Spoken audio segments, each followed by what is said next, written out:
Điện Biên Phủ is known for its historical significance, linked to the legendary victory of Dien Bien Phu that resonated across continents and shook the world. The city shares its borders with both China and Laos. This 7th of May is going to be the 70th anniversary of Điện Biên Phủ victory. The year 2024 is recognized as a national year of tourism in Điện Biên. Điện Biên Phủ is the capital of Dien Bien province, which is located in the northwestern region of Vietnam. Although the area is mountainous, the city is blessed with a relatively flat surface compared to its surroundings due to its location in Mường Thanh Valley. It was originally the residence of ethnic minorities before the government introduced policies encouraging King people to settle down there, including my parents. Therefore, the cultural diversity of the 19 ethnic groups residing in this region is a prominent feature of the place. Going around Điện Biên Phủ, it is not difficult to catch sight of Nhà Sàn, a special architecture style of Thai people. Although most of my friends and people around me are King, I am acquainted with classmates from other ethnic groups. Being raised in an ethnically diverse area like Điện Biên, I am used to the customs and beauty of other ethnic minorities, like the Thai traditional costume, the áo cóm with butterfly-shaped buttons, and their traditional xoay dance, as well as khen, a folk musical instrument of the Hmong.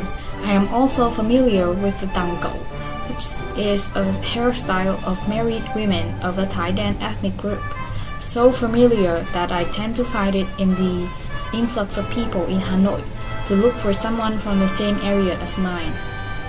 It can be said that my characteristics in particular and the features of Điện Biên in general are a combination of King culture and that of other ethnic groups. Due to its remote distance from Hanoi, Điện Biên is not widely known as a tourist attraction. When I was little and had the chance to travel to other places in Vietnam, it shocked me that very few people outside of Điện Biên were aware of the existence of the province. When I told them that I was from Điện Biên Phủ, most people would ask me if it was Điện Biên Phủ Street in Hanoi, not the city 450 kilometers away from it. The city is so small that nearly every stranger I come across has a connection in some way to my acquaintances. My primary and high school are only under 1 kilometer from my house.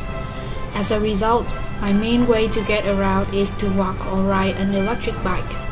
There is almost no traffic jam there, and road users are so relaxed that they always wait for the traffic lights to completely turn green. There was not much to do in the city for entertainment.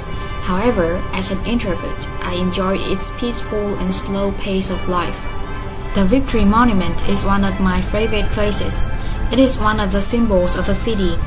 The statue features 3 soldiers standing back to back, one of them flying the determined to fight, determined to win flag, and another holding a Thai ethnic child who is holding aloft a bouquet of flowers, while the remaining soldier is in a state of vigilance and combat readiness. The bouquet of flowers represents military artists and composers who have been praising the historic Điện Biên Phủ victory, which went down in the history of the nation. The Thai baby represents the younger generations of ethnic groups to contribute to building the prosperous and beautiful northwestern locality.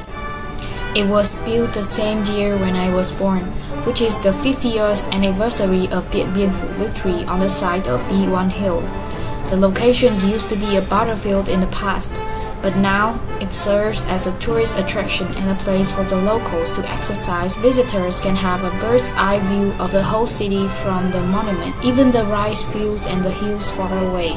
To get to the top, individuals have 2 options: to climb 320 steps on foot or take an alternate path, which is a steep slope. The second choice is quite challenging for those who walk and run, so it is filled with people who want to exercise at around 4 to 6 p.m., including my family. My parents' habit is to reach the top and go down the slope for 2 to 10 rounds every day. Sometimes I accompany them during the walk, and this works as an effective form of family bonding. An unforgettable memory is when I was smaller. I was so tired from walking that my dad would carry me on his back throughout the session.